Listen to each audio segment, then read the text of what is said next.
नवरात्रि का 8वां दिन माँ दुर्गा के 8वें रूप माँ महागौरी को समर्पित होता है। यह दिन विशेष रूप से पवित्र और शुभ माना जाता है। माँ महागौरी का स्वरूप अत्यंत शांत, सौम्य और उज्ज्वल है। उनका रंग पूर्णतः सफेद होता है, जो पवित्रता और शांति का प्रतीक है। माँ महागौरी 4 भुजाओं वाली है। वे सफेद वस्त्र धारण करती हैं और सफेद बैल, नंदी पर सवार रहती हैं। उनके एक हाथ में त्रिशूल, दूसरे में डमरू होता है और अन्य 2 हाथ वरदान और अभय मुद्रा में होते हैं। उनका यह रूप भक्तों के जीवन से दुख और अंधकार को दूर करता है। बहुत समय पहले की बात है।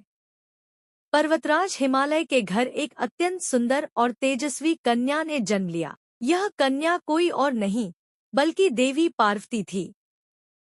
बचपन से ही उन्हें भगवान शिव से विवाह करने की इच्छा थी।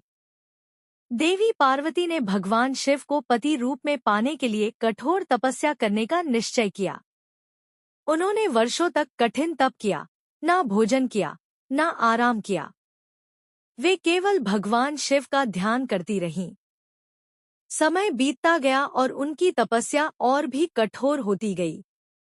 उन्होंने जंगलों में रहकर केवल सूखे पत्ते खाए। इस कारण उनका शरीर बहुत दुर्बल और काला पड़ गया। उनकी तपस्या इतनी कठिन थी कि उनका शरीर धूल और मिट्टी से भर गया था। लेकिन उनकी भक्ति सच्ची थी। अंततः भगवान शिव उनकी तपस्या से प्रसन्न हुए और उनके सामने प्रकट हुए। उन्होंने देवी पार्वती को आशीर्वाद दिया और उन्हें अपनी पत्नी के रूप में स्वीकार कर लिया। इसके बाद भगवान शिव ने गंगा जल से देवी पार्वती को स्नान कराया। जैसे ही गंगा जल उनके शरीर पर पड़ा, उनका शरीर एकदम उज्ज्वल और अत्यंत सुंदर हो गया। उनका रंग बिल्कुल गोरा और चमकदार हो गया। इसी कारण उन्हें माँ महागौरी कहा गया।